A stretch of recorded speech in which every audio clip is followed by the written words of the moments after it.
Hello,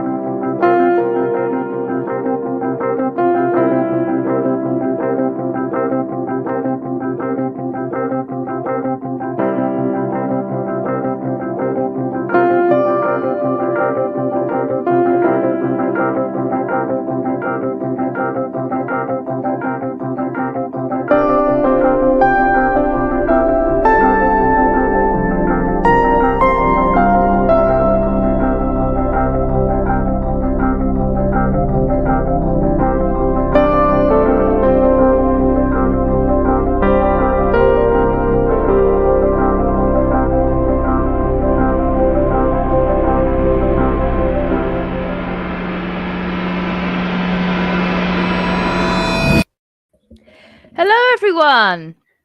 Hello. We are live. Hello to the 5 people who've got so far. Oh, I didn't realize I could see where they are. It's 4 on Twitter and 2 on YouTube, so I can stream on both of this. Hello, everybody. Hello. So yes, Lars, would you like to introduce yourself? Hi, I am Lars Land. I do Beatles stuff on YouTube. I make excessively long videos on whatever Beatles topic strikes my fancy that month or whatever. And I also made a super long video on Lost, and that's what I do with my life. Yes, you're definitely a Beatles expert. You do really thorough reading into the Beatles. So that's why I've got you here today. So hello to Elle of the Stars. Hello. I don't think I've seen you on one of these streams before. Okay, so let's start with your overall thoughts on the Devil's Chord, just like as an episode of television. What did you think? As like with an just As an as episode of television, it was actually super fun. I'm not familiar with Doctor Who. So when I was watching it, I just watched a couple episodes beforehand. So I was kind of like, I'm a little bit aware of what's going on, a little bit aware of the lore. As an episode, I love Jinx. So I was super excited to see them as the villain. So I was like super pumped. I obviously love music. And I thought that the battle episode, like the battle scene, was super, super, super exciting. And I was like, damn, this is really cool. This is really cool. But as like a Beatles episode, I also thought, okay, the actual bit where John and Paul play music together to like turn the music on, it was like, okay, this is very right for them to be together. But as a scene, I was like, this is shit. Like, I thought it was kind of boring. And I was like, okay, why did they make it like this? It was kind of corny the way that the lights turned on. I was like, okay, cool. And then they, in the episode with everything else. But as far as I thought that it was a good episode, I was like, okay, I'm ready to watch the next episode. Like, I was honestly curious, and I was not expecting. I was, as like a person that watches a shit ton of TV, Doctor Who never like was in my line of sight. So I wasn't really expecting to enjoy it. I enjoyed it, so I want to watch more. So obviously that speaks to the quality of the episode. Yeah, absolutely. I think if you definitely, if you ask me during the episode, are you enjoying it? I would say, yeah, this is great. This is a lot of fun. It's really campy, but yeah, it's working for me. I think super campy. If you ask me immediately afterwards, after the song at the end, yeah, I might have given a different answer. Okay. Yeah. Okay. So if I'm like, the first thing I thought, and this is so shitty, like, and maybe it is because of like, I think the Beatles fandom, especially mine, is like super nitpicky. So like super nitpicky. They are, my subscribers are so smart, and they're like always like, if I do something wrong, I know about it like immediately. And they're really good at like giving me extra information. So I'm always like clocking stuff. The first thing, and I know I'm assuming that everything when they move into a different time, they always change clothes. But my first thought was when she goes, well, I can't wear this. I was like, yes, you could. Exactly what she was wearing. I was like, that's when she came out in the go-go boots, I was like, no, you could not wear that. Like, that's weird to wear around the streets in the 60s. What he was wearing was fine.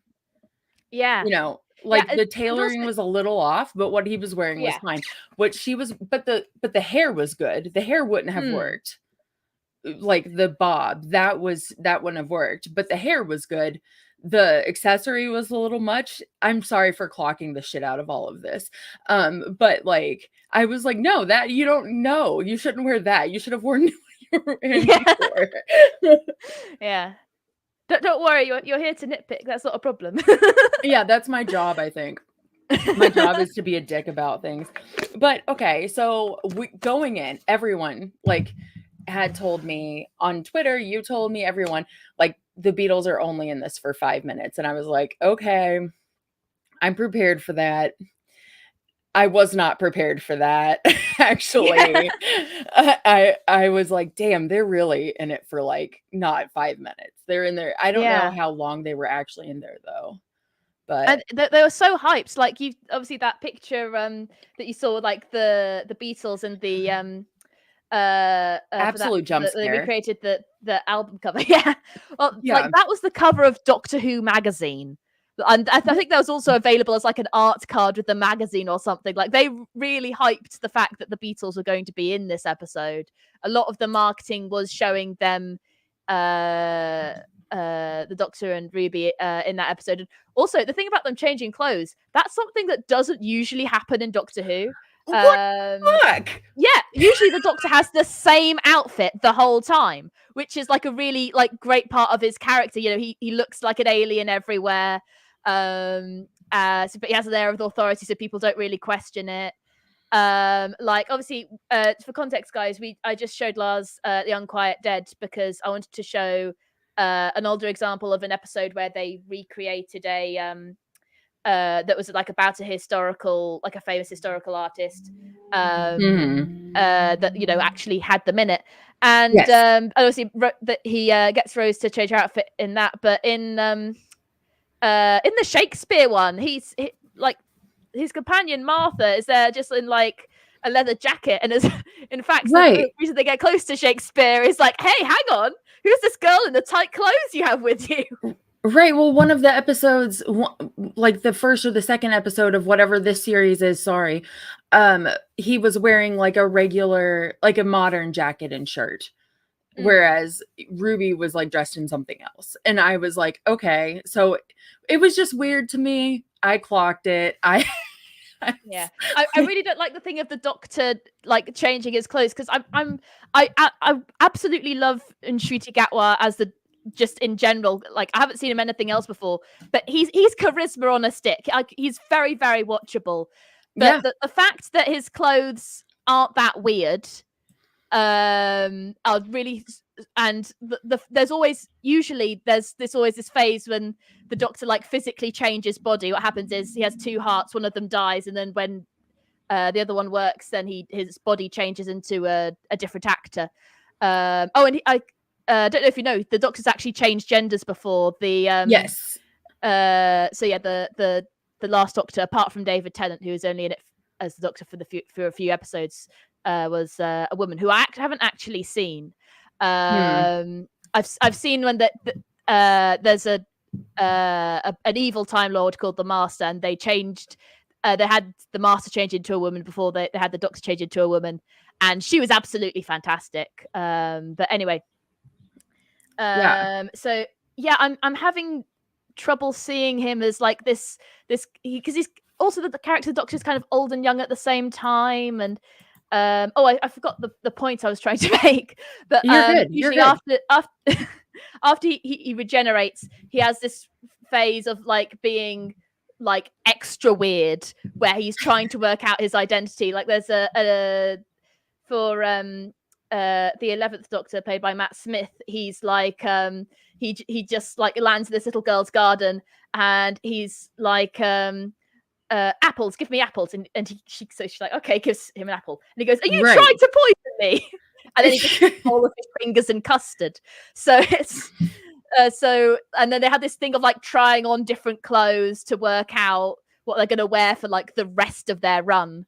So yeah, for him to be wearing clothes that like aren't very weird, and also clothes that fit the time period and change for every episode, I'm just like, you're not, this isn't helping me connect to the character. This isn't as doctory as normal. Yeah, he's I'm just like, it's a shame because like I absolutely love him. He's just like so watchable. I'm just struggling to see him as the Doctor. I can't see him as like an old person and a young person at the same time, which has always been, I think, a really important component of the character. I should say that I pretty much haven't seen any classic Who, because when I first got into Doctor Who, it was when I was about, I started watching it was about 9, and then was really into it for like 2 years, and then sort of more casually watched it after that. I was pretty much I didn't watch Peter Capaldi's last series, but I watched his last episode because it was Christmas, so I thought I'll see might as well happens. Yeah. No, I always fell out of love with the writing, but I did like but I've always liked Peter Capaldi as the Doctor. I thought he was always very good. So gotcha.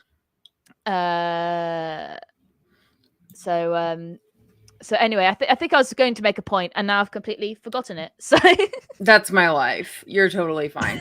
No, it is. I understand what you're saying when you're like, okay, I had expectations of this character falling into the pattern of this show, especially it being in such an evolutionary show, as in the characters evolve, and you would expect the similarities of weirdness. And to your point of not being able to see him as an older character, when they're standing out looking over the city and he's like, I live over there, and she's like, what the fuck do you mean? And he's like, with my granddaughter. And you're like, I don't know about all that. It doesn't, it's supposed to fit, but it doesn't. It doesn't. And the way she looks at him about it, weirded out, is exactly how I was like, I don't know how I'm feeling about this, So I see what you mean, and I'm not a Doctor Who fan, so like, do not take my opinion, but I see what you mean about that. Yeah. Oh, I remember what my point was. So at the time I was really into Doctor Who, I didn't have access to Classic Who. The only way you'd get it is if you bought like a DVD box set. And in those days it was a serial, so one story would be across 4 episodes. Okay. At least 4 episodes. So it wasn't as, old Doctor Who wasn't as accessible to me. So I just seen clips and compilations on YouTube. Gotcha. Mostly like the post-regeneration bit where they act all crazy. Right. The bits I'd seen as a kid. But yeah, the whole like young and old at the same time thing. The youngest actor, I'm not sure if this has changed, but the youngest actor I think still to have ever played Doctor Who was Matt Smith, because I think he was 29 when he started. Let me see if I can get a picture of him. What series was it he started? Was it series? Oh yeah, here we are. So he was obviously looked quite young, and people made fun of him when he was announced as like, oh, it's like people said, oh, it's like the Twilight Doctor or something like that. But actually with his performance, you really believe that he is an old man. Like he's like a fun grandpa, right, in this young person's body. Right. He gives off old man vibes. Like he has the vibe of a little bit of wisdom, of a little bit of weird wisdom. Yeah, like is like easily excited like a kid, but also acts like a little old man. Yes. But and then we call that George W. Bush in our country. I don't know if you know anything about that guy, but that's exactly what that was. And then with Peter Capaldi, he was like quite grumpy old man. I think he might have been the oldest actor to have played Doctor Who at the time that he started the role. I'm not sure. But yeah, he, like, you can see he changed his costume to a t-shirt and a hoodie. At first it was like a nice velvet jacket, but apparently he changed it to a t-shirt and a hoodie so it would be easier for kids to cosplay as Doctor Who. So is easier for poorer kids to cosplay as Doctor Who, which I think is really sweet. That is really yeah, sweet. So yeah, like he ends up having Sonic sunglasses, and he plays electric guitar, which is something Peter Capaldi actually does. He used to be in a punk band before he became an actor. That's in like so the sweet. late 70s, early 80s. So yeah, there's this brilliant bit where at the beginning of an episode, he tells this story to camera. It's of the Beethoven paradox. I don't know if you've heard of it, but it's like this theory of if you went back in time and to meet Beethoven, and Beethoven didn't exist, would you then like write out all the music and become Beethoven yourself? And then he plays Beethoven's Fifth on the electric guitar, and then the Doctor Who thing starts with him playing electric guitar, and it was just so cool. Right. But yeah, I don't. Yeah, absolutely. And Ncuti Gatwa, when he's like, yeah, so I'm so my granddaughter and I are living over there. I'm just like, yeah, what? I know you have a granddaughter. That's how the show starts. That's one of the key bits of classic Who lore I know. But yeah, it's so weird.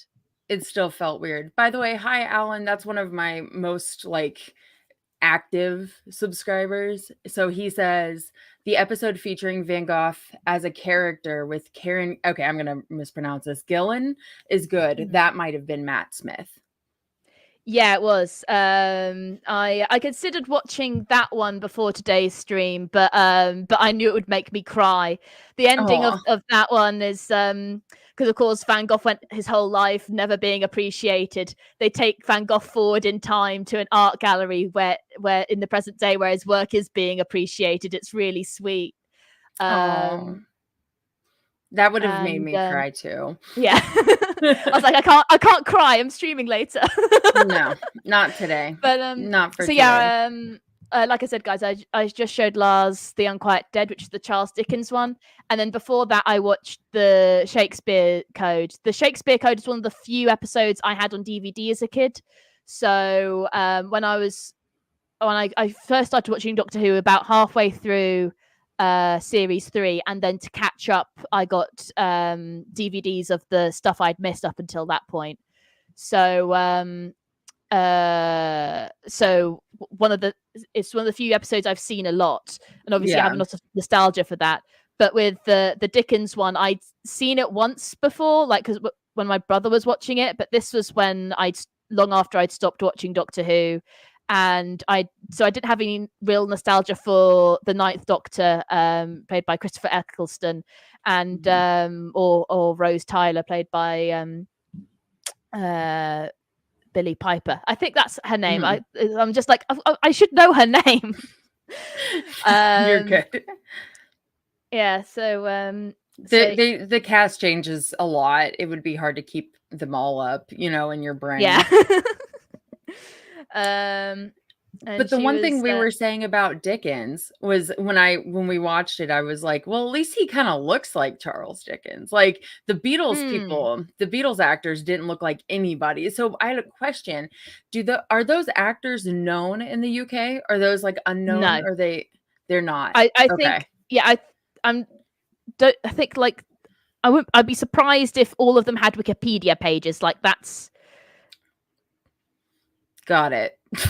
I mean, to be fair, I don't know if I watch enough current TV to be able to say that, but you're good. That's true. You're like me. Yeah. Yeah, when people are like, well, have you watched this, like, or listened to this thing? I'm like, no. It's only the guy who plays John Lennon that even has a Wikipedia page. Oh, brutal. So they're definitely not well known. And I think I saw on IMDb only 2 of them had profile pictures on IMDb. Like that's how little known these actors are. So yeah, well, that's probably the way to do Beatles actors, though, because it would be like, oh yeah, that's so and so playing John Lennon. But the like be like the whole Tom Hanks's Disney thing in Saving Mr. Banks. You can't get over the fact you're watching Tom Hanks. No, you really can't. And like you can't get over the wigs. Like the first thing, like Yes. the wigs are so bad, and I'm like, man, I know you guys probably have a shitty budget, but you could have done better here. Like, give your wig department some help. Like that was so bad. Like, you know, the funny thing is, they're supposed to have a bigger budget because of the Disney Plus deal, and the song at the end was apparently because they had money left over. Oh, fuck that song. Yeah. I don't know if people watching saw this episode, but there is this song at the end, whatever, something twist. I wanted to die the entire time I was watching it. There's always a twist. There's Nope. always a twist at the end. There's always a twist at the end. Yep. And it was very weird. I only recently watched the Doctor Who episode. I didn't watch it like the week before when it came out, but I'd already heard it on Twitter. Someone had put it over. You've probably seen on Twitter. I love a show called Inside Number 9, which is famous for its twists. And there's a really like dramatic, depressing episode last time, and someone had put the music over the ending of that. It was so yeah, there's always a twist at the end. There's always a twist at the end. One of my subscribers, Damien, hi. Yes, Peter Capaldi also played George Harrison in a TV movie early in his career. Lol. Yeah, this is the guy I said who plays electric guitar and played the Doctor.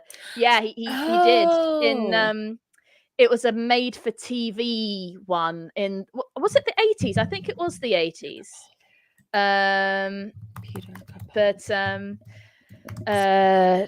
Yeah, I must. Okay. I've been thinking of checking out some earlier stuff that Peter Capaldi's been in, because I know he stars in. I see it. I see it. Yeah. I see it. Like, yeah, like 89, no, 89-ish, I see yeah. it. It's the mustache is the problem, y'all. That's it's the issue. Yeah. Yeah, I haven't seen it. I haven't seen the only like Beatles biopic I've seen is Nowhere Boy. Yeah. Which is entertaining as a film, but I know that Beatles fans, in terms of accuracy, don't like it. And I know that I think I can't remember what Ringo said about it, or if anything, but yeah, I know Paul said, "Fuck off, John would never hit me." No, he wouldn't. He would hit everybody else. Yes. You wouldn't even say anything bad. Let anyone else say anything bad about Paul. Like I was an interview. I can't remember what interview. No, only I talked about Paul. I think it was an interview with Alice Cooper. I can't remember, but I think it's Alice Cooper, and who hung out a lot with John Lennon during the Lost Weekend period. And he was like, yeah, John would slag off Paul, but he'd never let you slag off Paul. And same the other way around. No, it doesn't work. Actually, if you try to talk shit about them in front of the other, unless if like John was incredibly high, and if Paul was incredibly stressed out, maybe, but like you could barely, if you could get away with it, it didn't. Or sometimes if you complimented Paul, then he would have to talk shit about Paul, and then if they agreed, then he would like lay into them. It's funny. He's a drama queen. Seriously. So, which is funny because this John Lennon is also a drama queen, because he's like, why do I cry at night? Okay. First biggest issue is that this is supposed to be in 1963.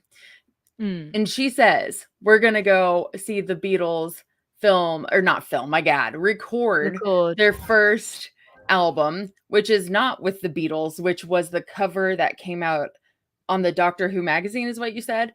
Yeah. And so Please Please Me is their first album. So it was kind of weird that they chose. And if they used that one, they would be further away and it wouldn't matter as much. Yeah, no kidding. no shit, like significantly further away. And they had plenty of room. They could even put the Doctor and Ruby beneath, like the next floor below. It would have been a fine design. Truly. Yeah, that would have been. really good. Alan Clayton again. Robert Carlyle is an interesting Lennon in Yesterday. I didn't realize it was Robert Carlyle. Have you seen Yesterday? I have not seen Yesterday, but is Yesterday the one where they have the aged John Lennon at the end? Yeah, so it's like I've a seen reality that. where Beatles music doesn't exist. Yeah. I've seen that. I liked it when I wasn't a Beatles fan, and I do not like it now.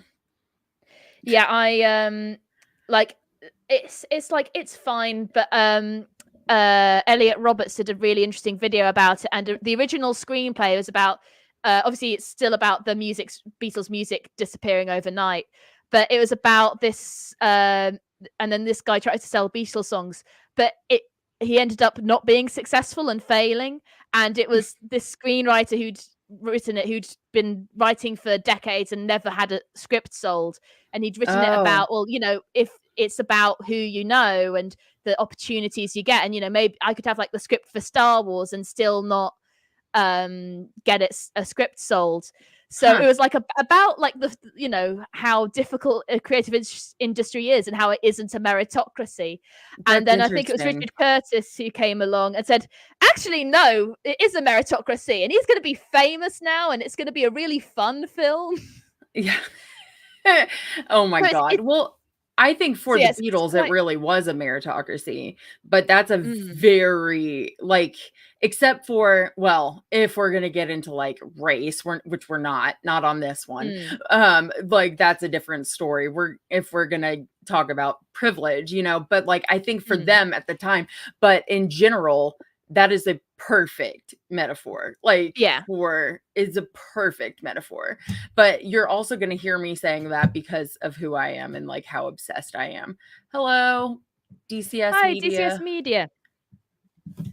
Yeah. Um, Sorry, continue. um, oh, you're fine. No, but I am going to say that. Like, you're never going to get Yeah. me to say, like, you'll get me to gently rib the Beatles, but you'll never get me to hear, like, say anything but, like, oh my God, they were perfect. Yeah.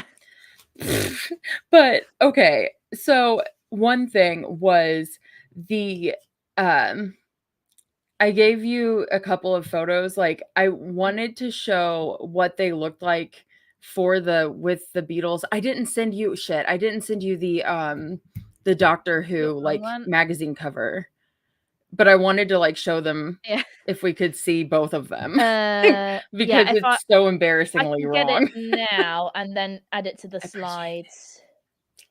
Um, I sent a few things over because of who I am. I'm obnoxious. I fact checked some stuff and I was like, hey, I have several things I would like to show. Can you pull them up? yeah. So it's like, that's so stupid. Of course I do.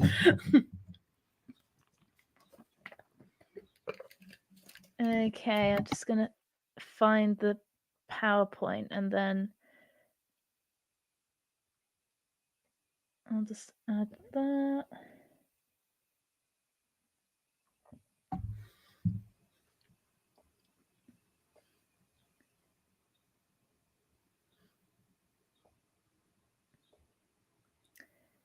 Okay, and then I'll just share the screen.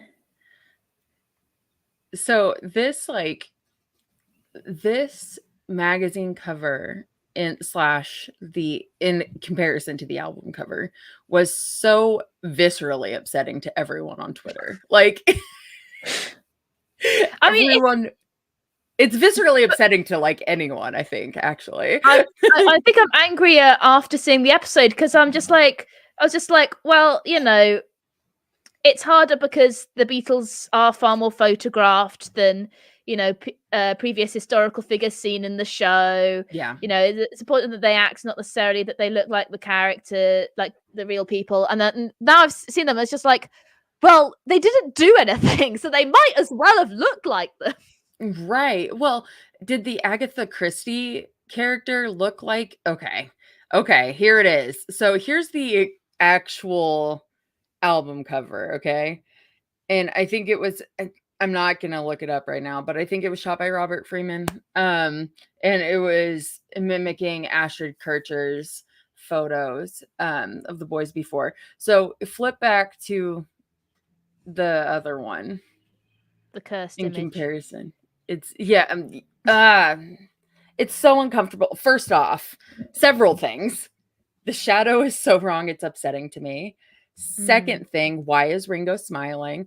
Third thing, they don't look any. Who is supposed to, like, at this point, I'm like, who's supposed to be George and who's supposed to be Paul? Like, Yeah. I don't even know. Like, I had no idea until I actually saw the episode who was supposed to be who. Like, I seriously wouldn't. And like, okay, I know just having John is the glasses one to people, that's absolutely fine. They could at least have got the fucking glasses right with the time period. Yeah. If you, Which is like, it's like a small nitpick, but it's, it's true. It's the wrong glasses. It's the wrong glasses. Like, I think most people would prefer no glasses if we're supposed to be in 1963 when he's not wearing them. But if you're okay, a John Lennon character is recognizable enough that you would either give him a mop top or you'd give him the glasses. It's one or the other because he's recognizable enough on his own, or he should be. But these four don't look anything like the Beatles. So you have to give them props. But then, like, when we were talking at the lunch table, like having this little conversation, figuring out what's going on with the music situation, Paul's eyes are so blindingly blue, which his eyes aren't. They're like a weird hazel that I was like, well, they're beautiful, by the way, beautiful eyes, but like not Paul. So I was so distracted the first time that I had to flip back. And like, this is me just like going full nitpick. Like, I wouldn't be doing this with anybody else. Like, I wouldn't be doing this with any other subject. I would never be this much of an asshole. Like, but because it's the Beatles, I can be. I mean, the Beatles, I don't know if they probably still aren't, but at that time it was said that the Beatles were the most photographed people in history. So obviously Shakespeare, only one confirmed portrait exists of Shakespeare. I think there's a second one, but that was like confirmed through like botanical code. It's a complicated story, but that was only discovered in recent years. Nice. But so the guy not looking like Shakespeare because it was Shakespeare from a younger time, from when he was younger, that's fine. But like, whatever, with the Beatles, people are going to be more specific, and like that's kind of inevitable. But yeah, it's like, I'm sorry, you had enough money for a dance sequence and not for contact lenses. How does that work? Yeah, I mean, like, I'm like, I'm sure not first off, we're like 10th off. Why? We need to talk more about Paul. Sorry. Why is he like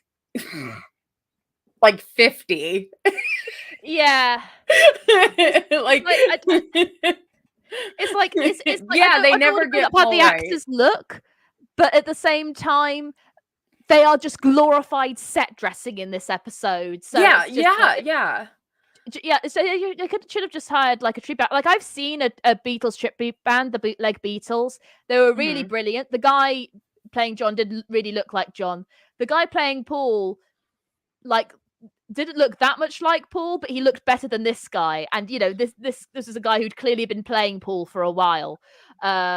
He's probably like 40 or something, but he still looks more like Paul than this guy. No, I mean, when they were planning on doing the Yellow Submarine remake, at least they were planning on getting Beatles. They do sort of Beatles tribute act to do the mocap.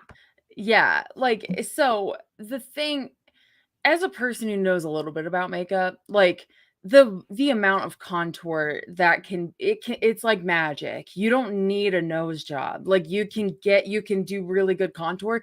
They could have fixed so many things on John.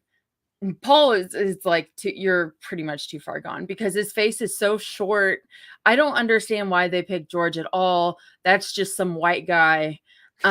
And Ringo has the nose. Like, he does admittedly have like a nose enough that makes him look like actually not real Ringo, but Beatles cartoon Ringo. So it works. Am I wrong? Yeah, they could have just got, because they play such a small role in the episode, they could have just got lookalikes and then dubbed them with someone who could do the voice. Yes. And so there's like not a lot required on that part, because I feel really bad for the actor. I saw that the guy playing, I think it was the guy playing Ringo reacting to people's comments on Twitter. So No. it's like I feel really sorry for them. Like I hope this means that, like, because like I said, these are people without, apart from one of them, they don't have Wikipedia pages. I hope this is like a really good stepping stone for their careers. But Right. it's something on the CV. It's an IMDb credit. But yeah, like I feel sorry for the guys. I don't think they did a bad job, but No, they did I think fine. it was the script, it was the production. Mm. Also another nitpick: the costumes in the musical sequence at the end. Was it just me, or were they way too colorful for 1963? It just seemed, Incredibly. yes, it looked like 1965 to me. Yeah, it really did. I mean, all of it was too late for what year it was supposed to be. 1963 was much more muted. Mm, The boys don't really have color in their costume until like 65, if it's not neutral entirely. You know, what they're mm. wearing even in press conferences. And they were, as far as male fashion, like front of the curve. So I always just see what the girls are wearing around them, and that's how you can tell, and then you go from there. Pinterest, you fall into Pinterest. But no, the it's like, I get it, it's a musical, like, I'm not trying to be a bitch, but like, Yeah. also I am, And also you know. in one of the anniversary specials, the thing, the doctor saying, "Oh, it's the giggle, it's the pantheon," and the maestro being like the daughter of like this godlike figure. That was the Yeah. character.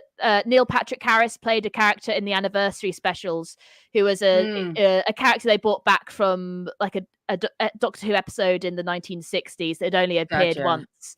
And he had a musical number, but it made sense. He's basically like this god from another dimension, and he's called the Toy Maker, and everything's a game to Okay. him. So Mhm. he comes in and like to like this anti-alien military base to spice up your life by the Spice Girls, and just he changes some soldiers into bouncing balls and kills them. The soldiers shoot at him, and the bullets just turn into rose petals. I So it love this. makes so much, Yeah. yeah, it makes so much sense in the story, and it's a really fun scene. But it's also, quite an intimidating scene, because like It's insane. nothing is of consequence to this Yeah. character. So No. so that made perfect sense. And of course, in Russell T Davies' first run, there's this iconic moment where the evil Time Lord, the Master, he takes over the world, and he dances around his spaceship to "I Can't Decide" by the Scissor Sisters, and which is also a fun moment. And he's Yeah. not changing anyone into bouncing balls or anything, but it's just like him having this victory dance during like the darkest moment of the story for the good Love guys that. in it. Yeah. But yeah, Yeah. it's just like a wonderful evil villain moment. Right. But yeah, with this, it was just like, I don't know, maybe I only want villains to be dancing around. Maybe me too. You know, I Yeah, have, like, I love Jinx. I really do, but it seemed more yeah. like, I was like, and I really, really do. Like, so I was Mm. like, I love Jinx. I love the Maestro. I love this, but I was like, why isn't this just a Jinx episode then? Like, Yeah, you know what I'm saying? Like, it would have yeah. been, So, because Jinx is big enough, in my opinion, to carry their own episode. Like, mm. they don't need another, like, it's And they so practically did. intimidating. Yeah, exactly. So I I feel, was yeah. like, So I can't remember if I said this before or after we've gone live, but so I'll repeat it. But yeah, you're good. I think if it was just that opening bit where they arrive and the Beatles are playing really badly, I think if it Yeah. was just that bit of the Beatles, I wouldn't have a problem with it. I also, so I think it would have been good if it was either that, or the Beatles go with them throughout the story, like the historical characters have in other episodes. And I don't know, maybe they're worried about the Beatles being problematic, but the Doctor helped Winston Churchill, and he was responsible for a genocide. So something tells me John Lennon's less problematic than Winston Churchill. He sure is. Yeah. He's problematic in his own way, but much more adored than problematic. The Beatles themselves are. It's been a long time, Yeah. you know. Um and people love to say it was a different time. So like Yeah. I think it's a lot less problem. I and the Beatles, like people love the Beatles, man. So here is Yeah. like one of my biggest gripes, and it's so rich coming from me. Mix, I don't have music in my videos for more than 3 seconds, but I have to say there was no Beatles music in this at all, nor did the orchestral bits resemble any like Beatles refrains, or you could hear like maybe you guys could have put like a na na na na na na na na and then move Yeah. on. You know, like it wouldn't kill you to put in like they mention Penny Lane and Lady Madonna. You couldn't put like a na na na na na just somewhere.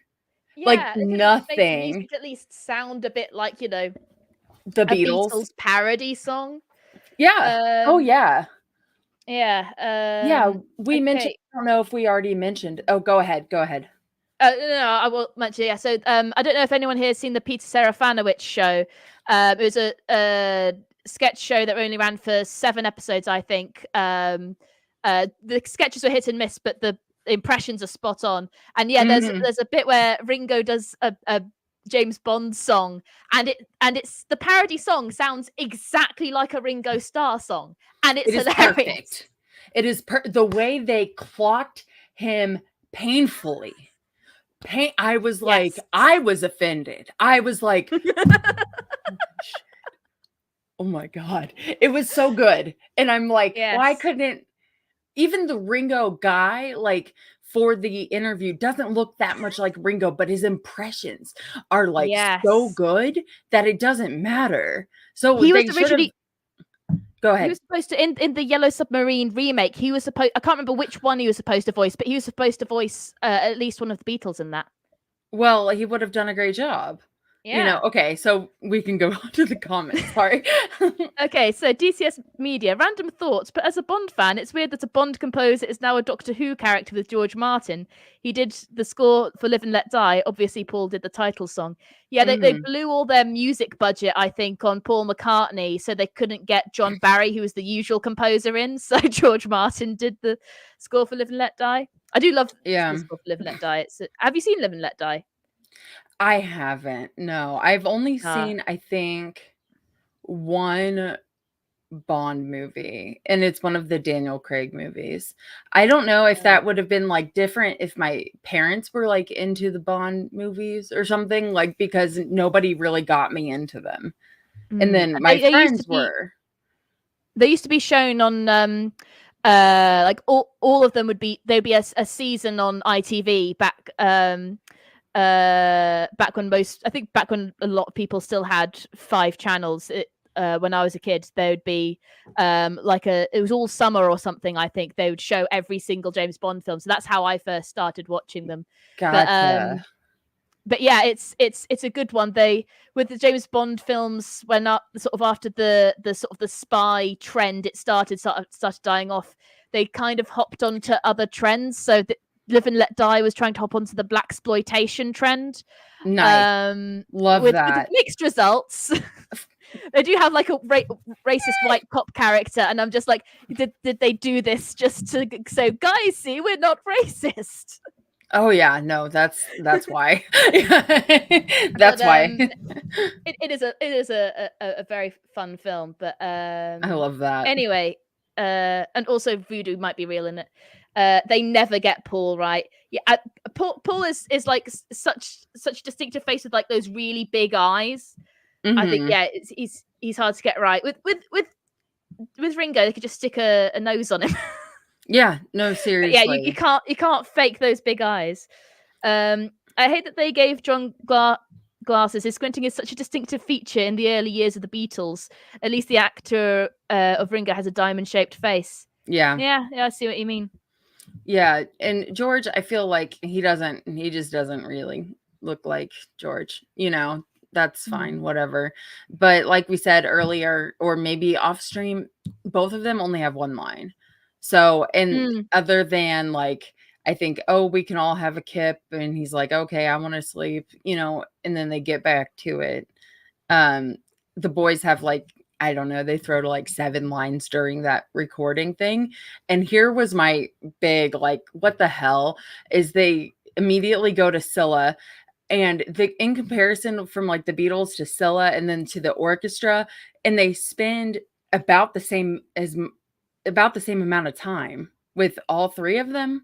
And I'm like, so this is the Beatles episode, but we have like Scylla has the same amount of time, the orchestra has the same amount of time, the confusion afterward is like the same amount of time of all 3 of those. You know what I'm saying? Like, I felt like, we're a Beatles theme episode, it seemed like. But then we watched the Dickens episode, and I was like, maybe I'm being like too hard on them because they do have a lot of time away from Dickens. So I was like, I don't want to be like, oh, wow, I'm really speaking out of turn because I don't know Doctor Who. You still get an impression of who Dickens is. I think if, like when I was a kid, I didn't watch the episode when I was a kid, but when I first saw the Shakespeare one, I knew who Shakespeare was. I didn't start studying Shakespeare because in the UK you start learning Shakespeare when you're 11. So I didn't know anything about Shakespeare, but I was like, wait, he wrote a play about witches? Oh, that's cool. And you find out like they have this, you find information about his life, like the fact that his son died. You find out that the female characters were played by men. You don't get as much of the Dickens episode, but you still get something, and you get the sense of, oh, if you knew nothing about these people, you learn something from them. We learned nothing about the Beatles, and in that bit where they're talking about how like they sort of lost the love of music, which I think happening the whole loss of music thing happening before they were born, I think was an odd decision. But yeah, like they could, like John could have at least said, oh, I can't wait to get back to like Mimi and my wife and son. Just like something that just like one these thing. little nuggets, because this is really readily available information, and we actually got absolutely no information from them. I mean, even in the Shakespeare one, there's a bit where he's flirting with the Doctor's female companion, and she's like, hang on, you have a wife and child in the country. And the Doctor says, we can flirt later, and Shakespeare said, is that a promise? And then the Doctor says, 52 academics just punched the air. So you learn Shakespeare is bi, at least. Well, nothing from the Beatles. Well, my thing is like, okay, so Paul, when they're talking to Paul, he's like, sometimes I'm really searching for music, which is so Paul, like this very like, sometimes I can't actually access music, but I'm like really like laser focused in on trying to find it, and then John is just this little bitch. Like, I just want to go home. I just want to go home. I don't want to do anything else. No, that's not John. Like, and he says, certainly not John in front of strangers. John being vulnerable in front of strangers is not a thing. No, it's not happening. No, John wasn't vulnerable. John was not vulnerable in 1963 in any way, shape, or form. And he's like, oh, I just want to go home. And be with my wife. John Lennon wanting to go home and be with his wife. In 1963. Did they even mention his wife? I can't remember. Yeah, he does. Like, he says, he says like with a wife, I think. A wife. Like, so it's like, that's like the goal is like, eventually I'll have a wife, which he was definitely married in 1963. So like, I was just like, okay, fine, whatever. Was Julian even born by then? Oh, that's a good question. I think she was definitely knocked up with him by then, but I don't know if he was born by then. This is so stupid. I literally just finished her book. Well, let's see. When was he born? I think when okay, April 8th, 1963. So yes, she was knocked up and he was born. Yeah. So because I remember reading that apparently when John Lennon, when he saw Julian for the first time, said, oh, you're going to be a rock star like your dad or something like that. Yeah. Anyway, get on to Elliot's comments. Hello, Elliot was on my last Inside Number 9 stream with me. The Beatles impressions are better in the spoof comedy music film Walk Hard. I haven't seen that. But yeah, I think I've I seen a haven't seen clip it of that either. scene. I think it's like Jack Black as Paul McCartney or something like that. Oh, It's yeah. just like celebrity or Paul Rudd as John. It's like celebrity cameos doing like goofy Beatles impressions of the See, Beatles that's in almost India. better. That's almost better, right? Like, Yeah. yeah. Because you're like, oh, these are our favorite idiots acting like our other favorite idiots. Yeah. You know what I'm saying? Like, it's okay. Yes, Yep. it would have been much Yeah. cooler.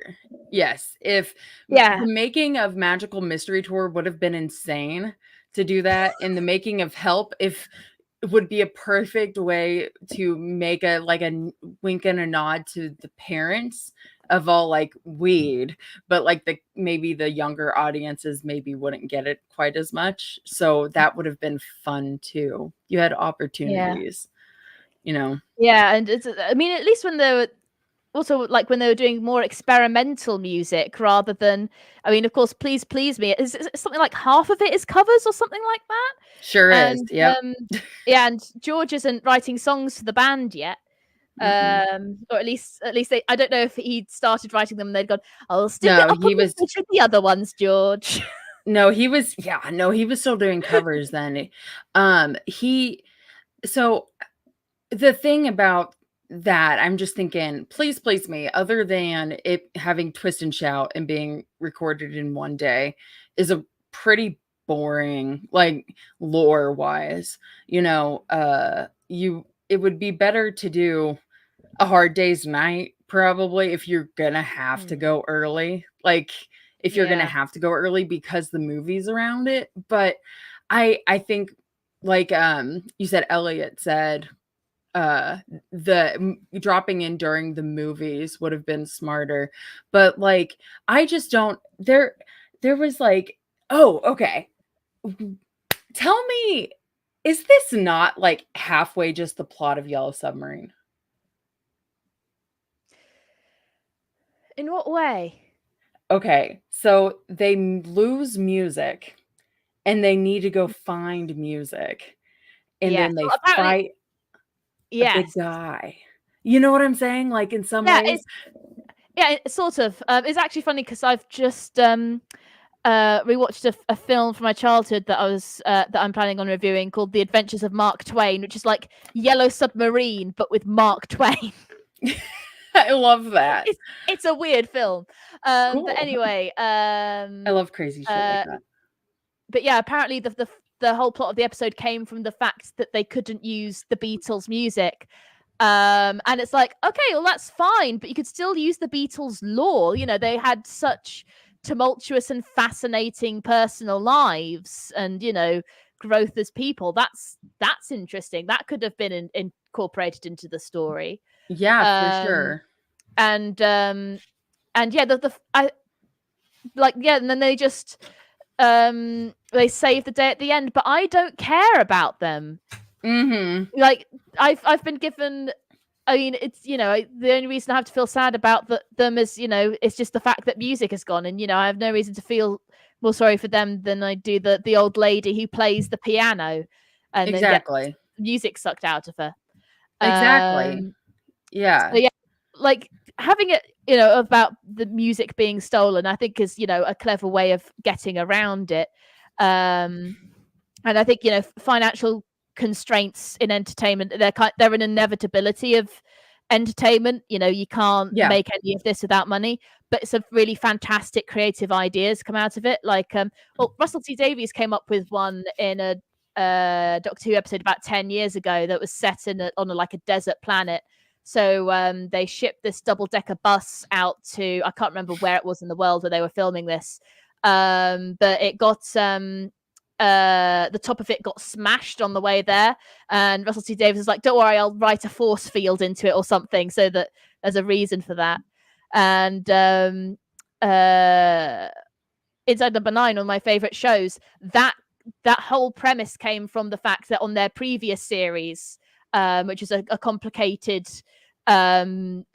like comedy thriller show that had like lots of interconnecting plots and stuff, and they were told we don't have the budget for this with 6 episodes.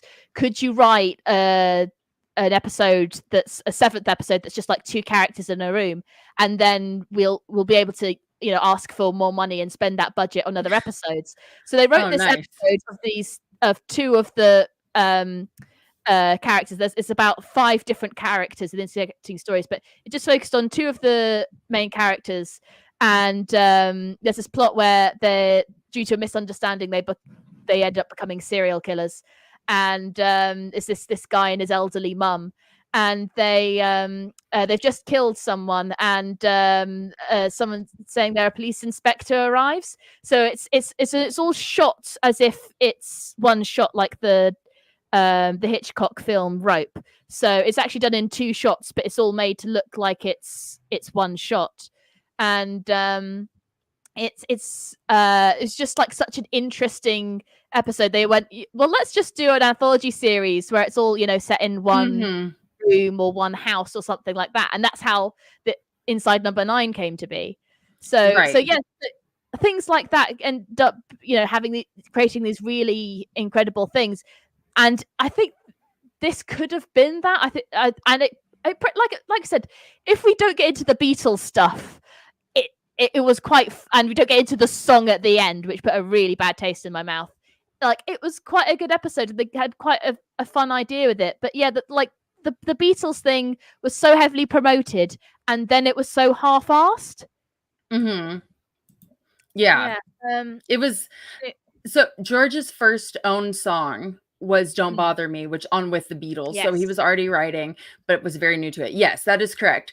I was referring to Please Please Me. However, you are correct. And I suck at my early Beatles stuff. So everyone else like actually knows when he started doing what, in which, I mean, like I'm not great at that. So yes, that is correct. So George was writing, and I'm sure he was like already writing, like playing with writing around Please Please Me, but I don't have any quotes on it. But wait, okay. So let me do my biggest nitpick thing, and then we can whatever. But so when they get to the studio at the end and they're trying to find the music, there's an upright piano, and Doctor goes and looks at Jinx Monsoon, Maestro, and is like, Penny Lane and Lady Madonna were written on this piano. So first off, I was like, what a weird combination. Penny Lane and Lady Madonna for the Beatles. Penny Lane, yeah, sure, but like Lady Madonna for the Beatles is a weird pick to me. Nothing wrong with that song, but like if you're thinking of like the Beatles songs, tell me that that's not, you know what I mean? Like maybe like top 50 that would come to your mind, if you're thinking of like the big hits. So then I was like, okay, were they played on the same piano? So Penny Lane has several.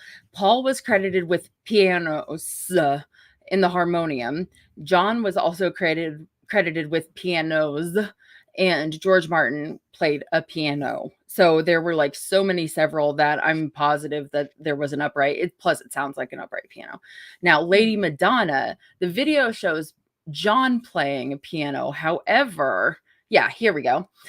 However,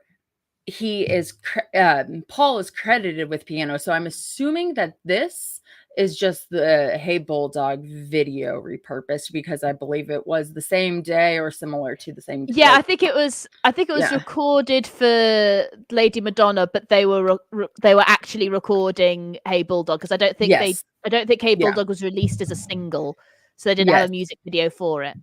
Yes, that is correct. So that I looked because I wanted to make sure. And then the other photos I sent were of the Penny Lane recording, because I wanted to see if they were playing an upright piano, which we see one out of the corner of the eyes, but otherwise no upright piano. And then let's see, was there anything else that I had that was like picky? No, I think that's it. My pickiest thing was the costume. That was like my pickiest thing.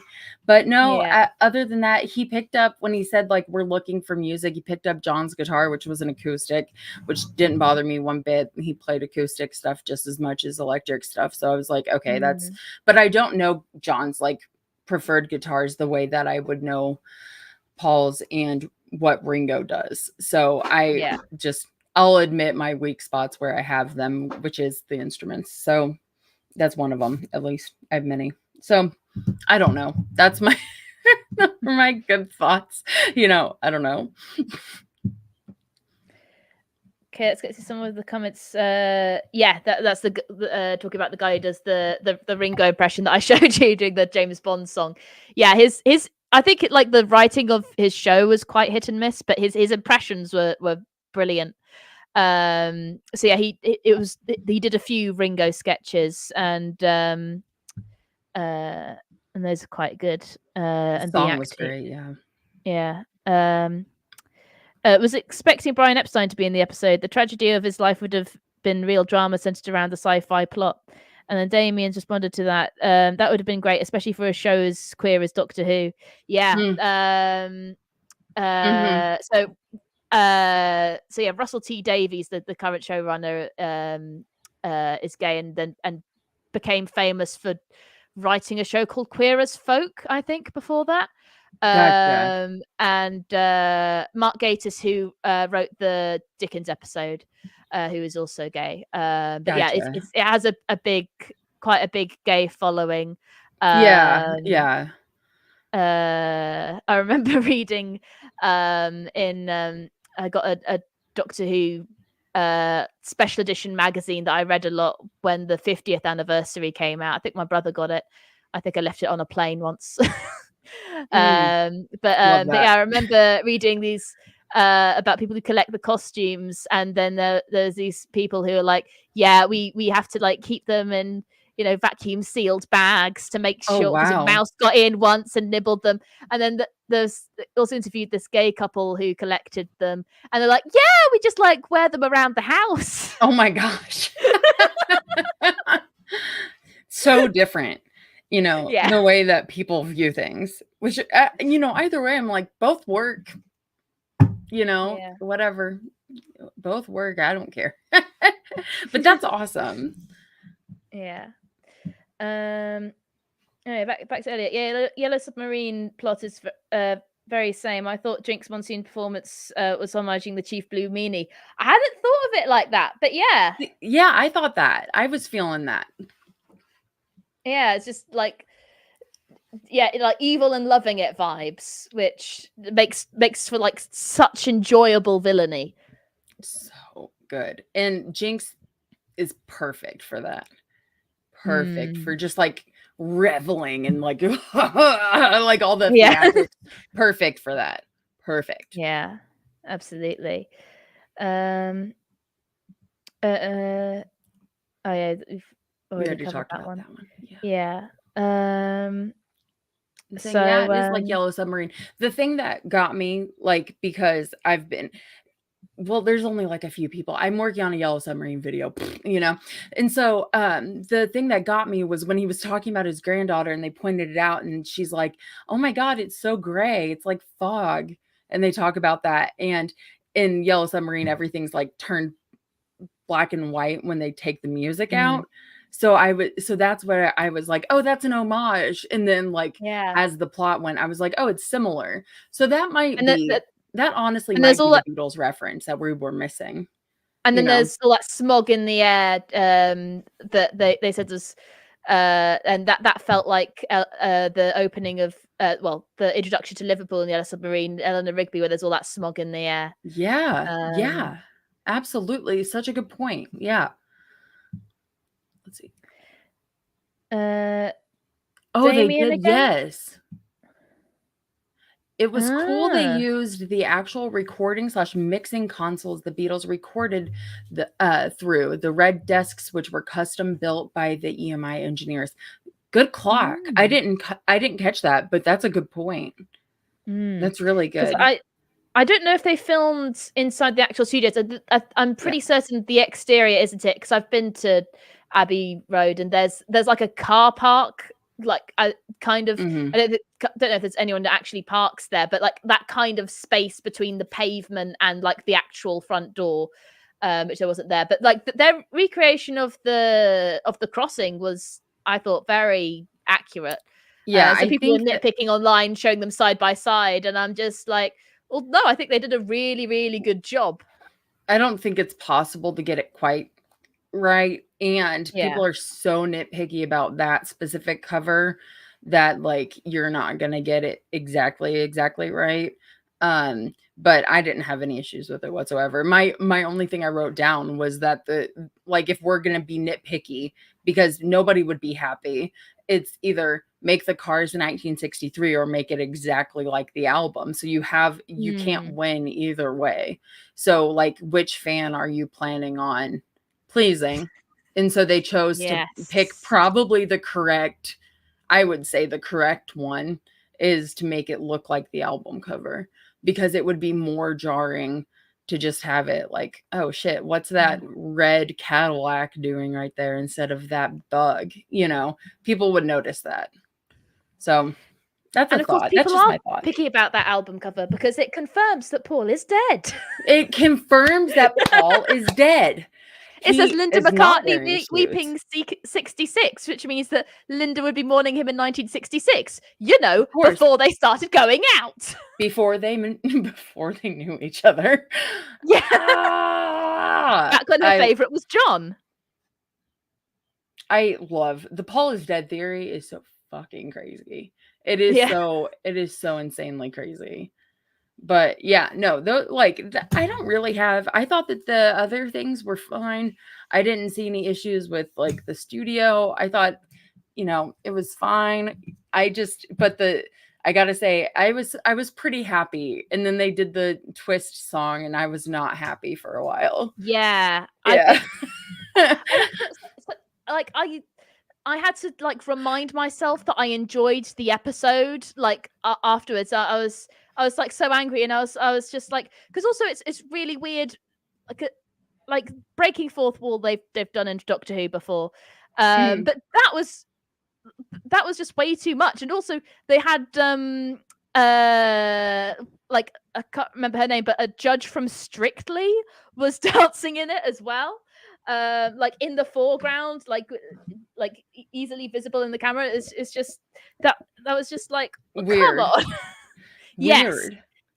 Yes, and like not the weird I like. No, actually, not the good weird, the awkward weird. Yes, I forgot to show you.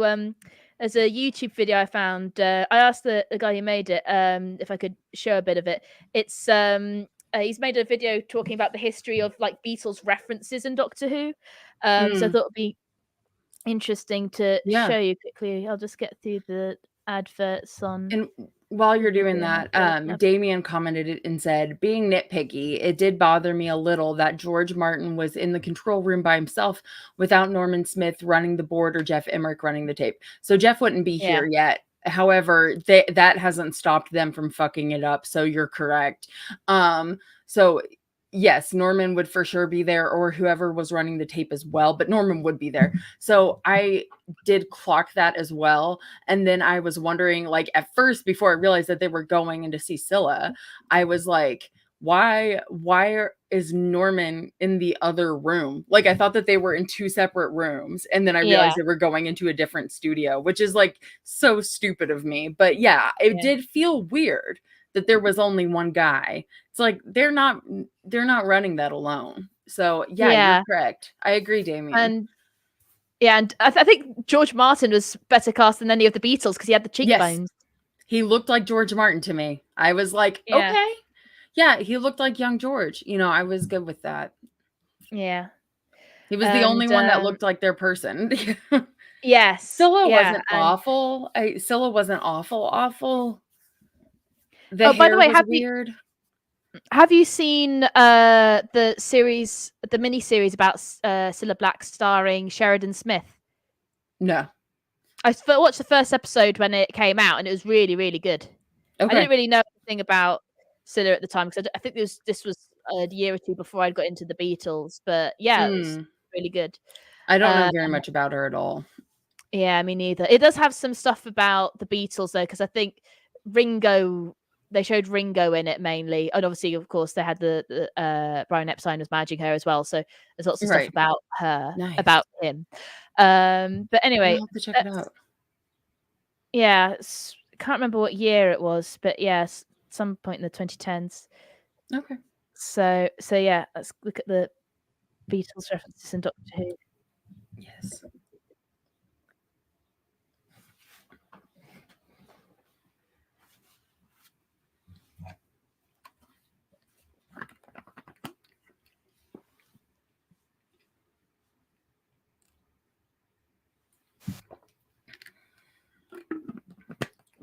Sharing the screen. There we go. There we go. On-screen TV references. 1963. When Doctor Who started in November, the Beatles were taken off and they released their EP, Please Please Me, along with their absolute banger of a single, She Loves You. She loves you, yeah. As they were starting to tour the world, the Doctor, Susan, Ian and Barbara were starting to tour across the universe. Oh, brother, this guy stinks! In universe, another band is trending quite similar to the Beatles called John Smith and the Common Men. And Susan's quite a fan as she appreciates one of their tunes. Sounds more like the Beatles. Yes, Dua, give it to us. Around the world to screaming fans, whilst our TARDIS team were fighting off screeching Daleks. During the Doctor's travels, he pulls out the time-space visualizer, and we see the Beatles perform Ticket to Ride. Thanks to this episode, this is one of the only surviving clips of the group on Top of the Pops because of all that bloody BBC junking. But there's a blunder. Ian knows the lyrics off by heart, despite being flung into the TARDIS in 1963. But this song hadn't even been released yet. Boy, I really hope somebody got fired for that blunder. The only this is how we are. I can give it is that the Doctor must have had some which I love. I love lying that for around us. from then Earth's future. As Barbara turns off the visualizer, the Doctor exclaims, "Night!" Now you've squashed my favourite Beatles. This confirms our Doctor was a Beatles fan from the get-go. Originally behind the scenes, the Beatles were invited to play themselves as older men in the future, but their manager said, God no, you aren't doing Doctor Who, lads, and thus we got this clip instead. License rights now for Beatles songs are a hefty penny or two, hence why some clips of their music in the show are cut from some releases due to copyrights and all that stuff. As we continue with the TV series, our Doctor changes into Patrick Troughton as he sports a Beatle-like haircut. At this point, the band is done with touring and they're making their new album. The Doctor and Jamie head off to a London cafe in the story Even of the Daleks, where Paperback Writer is being played on the radio. But as this episode is missing, it doesn't even appear on its animated counterpart, but it does appear on the BBC audio recording CD. Why do I get all the difficult tasks, Doctor? Because you're so much better at them than I am. I want you to find out. The band released Sgt. Pepper's and Magical Mystery Tour along with having a few movies starring themselves. You can tell it's a video about the Beatles for Doctor Who fans rather than a video for Doctor Who fans. You already know all this. Final album, and then eventually break up in 1960. Some of it I do. With the third Doctor, he has a cheeky reference to the song "I'm the Walrus." But all the other girls, I am all the he, other and stuff, he yes, is me. We are all together, good, Kichu? What? It's a song by the Beatles. How does it go? Later on, more references. They crop up with the Sixth Doctor in the episode Revelation of the Daleks, where the posters of the Beatles are behind the DJ on Necros. And later on, in the episode Remembrance of the Daleks, the Doctor and Ace go to a cafe where the songs Do You Want to Know a Secret and A Taste of Honey are playing on the radio. See, that's more than what we had. We need to establish a forward base for school. Can it be done? We didn't have anything. Ghostlight, the Seventh Doctor title drops A Hard Day's Night. And that's more. No Beatles references for a while to the revival in Series 3, in the episode called 42, where the 10th Doctor and Martha This are was one of stuck the on a episodes ship I had on towards the DVD. sun. Martha has to answer pub quiz questions to open the doors. One See, being, the seed was planted early with you. Elvis or the Beatles? That's pre-download. and the Doctor mumbles the title. Here comes the sun. In Series 6, the It's 11th funny because in Doctor that gloats scene about they how are much time in he a has left and says that he spaceship could have gone hurtling to towards join the sun. Beatles. Love that. Beatles. But who's to say this didn't happen according to this photo? Even Stephen Moffat wants to do something about it, apparently. We don't have many references after that to the 13th Doctor, where Yaz's dad is having trouble with his Alexa trying to play Rubber Soul. Play Rubber Soul. The nearest shoe shop is 1.2 miles walking distance. I think it just hates your voice, Dad. That's it for TV appearances and references, but here's where it gets interesting. I won't show it now, but it's a really interesting video. It goes into there's like Star Wars, there's lots of expanded universe materials. So there's lots of books and comic books that reference them, including one comic where the Doctor says they've actually used up all their times to see the Beatles because they've seen them so many times. I would use them up too. Oh my gosh. So that's so fun. I mean, it's kind of interesting because I feel like, okay, they've got this history of Beatles references. I wish that they would have put a little bit more effort into including the Beatles in that episode.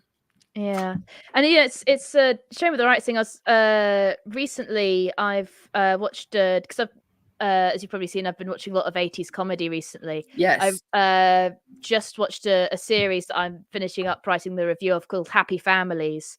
That was a series written by Ben Elton, who's a popular stand-up comedian and sitcom writer, and it had sort of an all-star cast of people who were famous in the 80s. And it's never been released on DVD, or even on VHS, I don't think, because they would have to buy the rights to the songs used in it again. And with some shows, they do make the effort, but this show just wasn't well known enough for the rights holders to make an effort to buy them. Mm-hmm. And also Filthy Rich and Cat Flap, which I reviewed a couple of weeks ago. That was it doesn't even play the real music. There's a scene where the characters are going, "Hey, why don't we become pickpockets?" And they just sing songs from Oliver, and even them singing them, the rights to the songs are too expensive, so that whole scene is cut from the episode.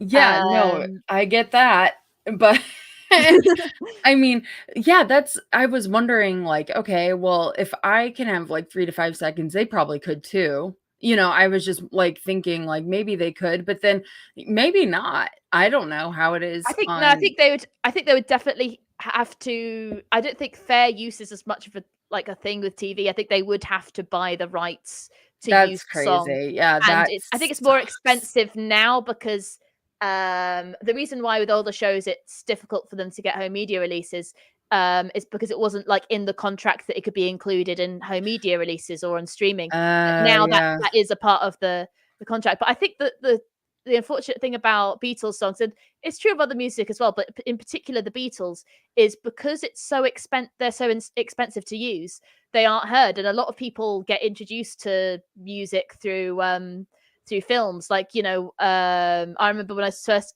started getting into classic rock, hearing Touch Me by the Doors and going, oh, this is the one he teaches the kids on keyboards. Yeah. It's the School of Rock. So I think it's a real shame that then people then don't get sort of introduced to music in that way. And it can be, in terms of when it's being used, it can be quite a lazy way of making people feel something, because you're attaching a piece of art that people already have feelings about to your own piece of art in the hopes that it'll make them feel something. But that's a good point. But I think it is a shame that it is ridiculously expensive. Yeah. I think it's literally that. I don't think I think it's so expensive they don't even pretty much don't sell the rights to other people. They make their own stuff. I haven't seen it, but have you heard of the Beat Bugs? No. It's a preschool series with Beatles songs in it, apparently. That it's produced by whatever company owns the rights to the Beatles songs now.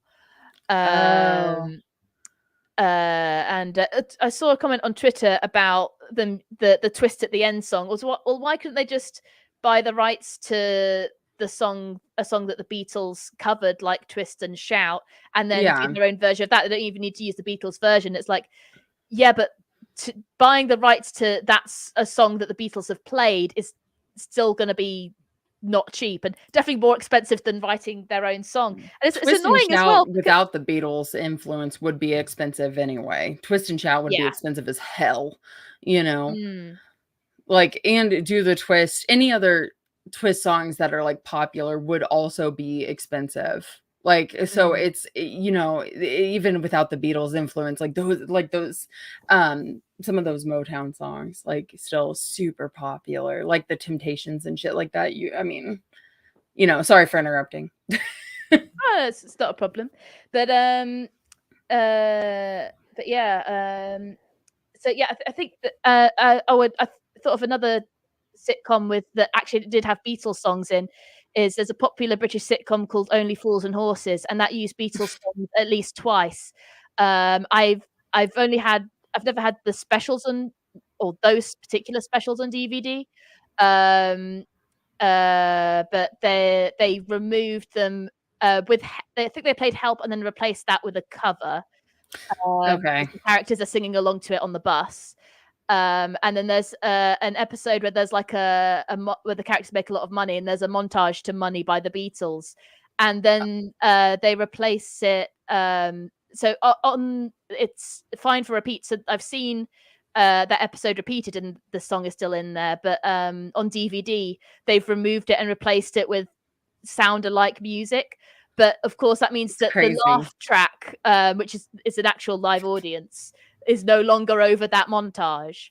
So it's weird. Yeah. Yeah, especially because, of course, the laugh track is still on the rest of the episode. Right. So I don't want to be too hard on them for not having the music. It's just, you know, it's just me being complainy. Yeah. I'm trying to think of other. I've also been thinking about it with the young ones. I think that they've had to have in previous video releases. I think it's mostly been fine because most of the songs used are performed by the bands on the show, so they're not going to be likely to turn it down. But I think Subterranean Homesick Blues is a cover of that on there that they've had to remove. And I think I think all of the songs are restored apart on the Blu-ray release, apart from that, or it's different on BritBox. Apart from when Neil sings Hello Darkness, My Old Friend to himself in the bath. I think that's the only cut that was made on the most recent editions, I think. But I think previous editions have had a couple of songs cut before. It sucks. It is interesting, but yeah, I don't know if the fact that they now write it in the contract that it has to be included in all streaming releases is the reason why it seemingly shows don't do it as much, or maybe that pushes the prices up or something. I don't know. Right? Yeah. No idea. Damien says Murphy Brown was a really popular old show that hasn't been released on video because they used a lot of old Motown songs. Oh yeah, I think I remember. Remember Scrubs, a TV show over here, making fun of it. Not making fun of it, like referencing it, I guess. Yeah. Nails. Sorry, one of my cats just woke up and is making weird turkey noises. As you do. As one does. Right, kitty? He's like, no, I'm not going to come see you. So you can't have a prop. Come here, Nails. Oh, wait, hang on. Oh, he's not coming. I was going to say we can come here and then we can say goodbye. Yeah, let's do that. Okay, here's Nails. This is my middle kitty. Nails. And he's hungry, so we're going to put him back down. But yeah, I think that's all I have. Do you have anything else? No, I don't think so. I think the only question I have for you is, do you think you'll watch some more Doctor Who? I think I will, actually. I think I will. Like, I actually wanted to watch the next episode, which surprises me. But I have Disney Plus right now for the month. So, because I got it for Let It Be. So I think I am going to watch the next episode and check it out because I think I liked it, you know? So, and I'll keep you posted on what I think of it, and you can keep giving me recommendations, and y'all the next episode is great. Yeah, and y'all can comment or, you know, follow me on Twitter. It's at This Is Lars Land, and you can tell me what I should watch and all that kind of stuff. So One more comment from Alan. Even the Backbeat movie uses session musicians. The musicians just happen to include Dave Grohl and Thurston Moore. I didn't Just know happened to Dave Grohl. God, what a fucking legend. Anyway, thank you so much for having me. I appreciate it. Oh, thank you so much for coming. All right. I'll see you guys later. Bye, everyone. Bye. Bye.